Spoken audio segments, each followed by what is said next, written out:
बस 5 मिनट में तैयार होने वाला टेस्टी पोहा।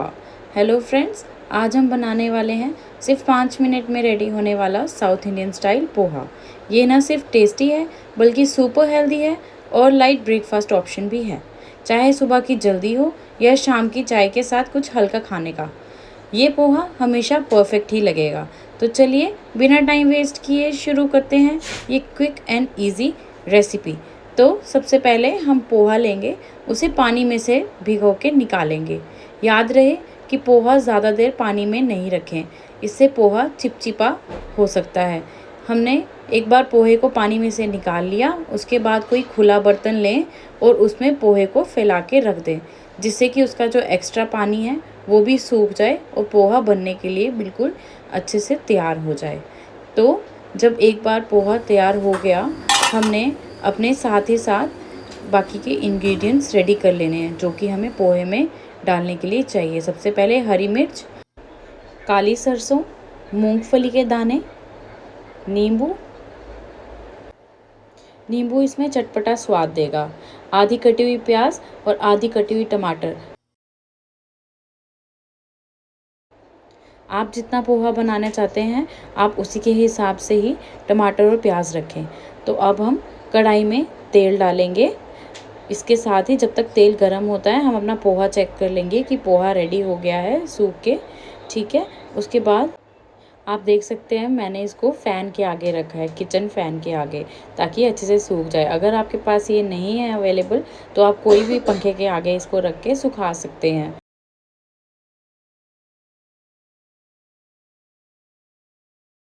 अब मसाले देख लेते हैं।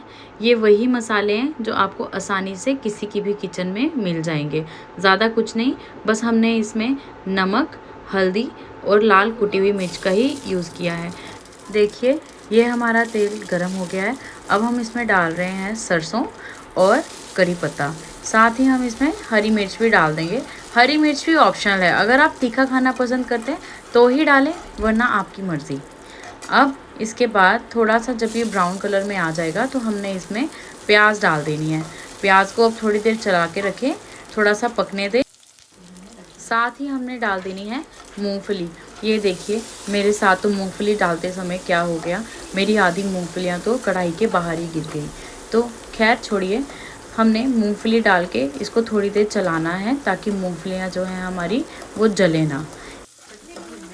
मूंगफलियों को पकाते पकाते आपको प्याज को भी देखना है कि प्याज का रंग धीरे धीरे चेंज होगा।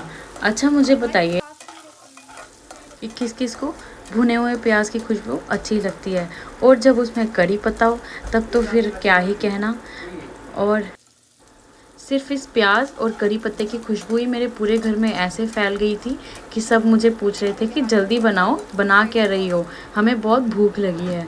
तो देखिए अब प्याज अपना रंग बदलना शुरू कर रहा है। अब हम इसमें टमाटर डालने की तैयारी करेंगे। तो अब बारी है टमाटर की। हम लेंगे टमाटर। आप टमाटर अपने पोहे के हिसाब से लें, जैसे मैंने आपको पहले भी बताया है, जितना भी आप डालना चाहें। तो अब हम डालेंगे इसमें टमाटर।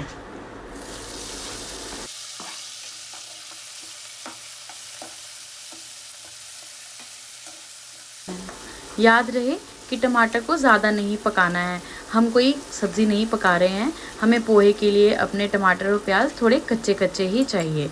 इसके बाद अब मसालों की बारी।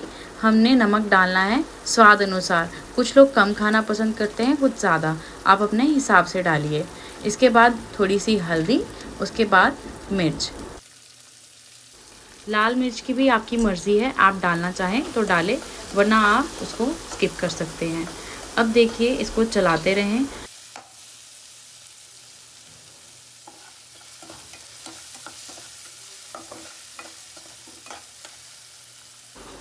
अब बारी है नींबू की। मैंने अपने पोहे के हिसाब से आधा ही नींबू यूज़ किया है। आपका पोहा जितना होगा आप उसके हिसाब से पूरा नींबू भी यूज़ कर सकते हैं। अब ये जो स्टेप है ये एक बहुत ही इम्पोर्टेंट स्टेप है, ये मेरा पर्सनल फेवरेट है। ये है चीनी। आप सोचेंगे कि चीनी कौन डाल रहा है पोहे में, लेकिन हाँ मैं डालती हूँ चीनी। चीनी आपके पोहे को मीठा बिल्कुल भी नहीं करने वाली है, आप बिल्कुल भी टेंशन ना लें। चीनी से बस आपके पोहे में खट्टा मीठा स्वाद आने वाला है। जैसे कि आपने नींबू भी इस्तेमाल किया है, तो नींबू की खटास और चीनी की मिठास ये आपके पोहे को एक अलग ही स्वाद देंगे। तो अब हमने अपना पोहा डाल दिया है। पोहा हमारा बिल्कुल भी चिपचिपा नहीं है, अलग अलग दानेदार खिला खिला सा पोहा हमारा तैयार है। अब इसके बाद हम पोहे को मिक्स करेंगे तड़के के साथ। हाँ, और ध्यान रहे ज़्यादा देर भी ना पकाएं, इससे पोहा जो है वो आपका गल सकता है। हमें पोहा जो है वो खड़ा खड़ा ही चाहिए। अब इसके बाद पोहा हमारा बनके तैयार है। बस थोड़ी सी देर इसको धीमी आंच पे पकाएं और उसके बाद अब आपका पोहा खाने के लिए बिल्कुल तैयार है। अब बारी है सर्विंग की। गरम गरम पोहा अब मैं एक बर्तन में डाल के सबको सर्व करने जा रही हूँ। मैंने अपने तरीके से इसको प्रेजेंटेबल बनाने के लिए कड़ी पत्ते का यूज़ किया है। आप भी अपनी मर्ज़ी से कुछ भी डाल सकते हैं। आप धनिया पत्ते का भी यूज़ कर सकते हैं। मैं इस पोहे को चाय के साथ लेना पसंद करती हूँ और अपने घर वालों को भी चाय के साथ ही खिलाती हूँ। आप मुझे बताएं कि आपके घर वालों को और आपको मेरे पोहा की रेसिपी कैसी लगी और खाने में कैसा लगा। आप चाहें तो आप मुझे कमेंट सेक्शन में बता सकते हैं। इसी के साथ प्लीज़ मेरी वीडियो को लाइक, शेयर एंड सब्सक्राइब करें। Thank you for watching my channel.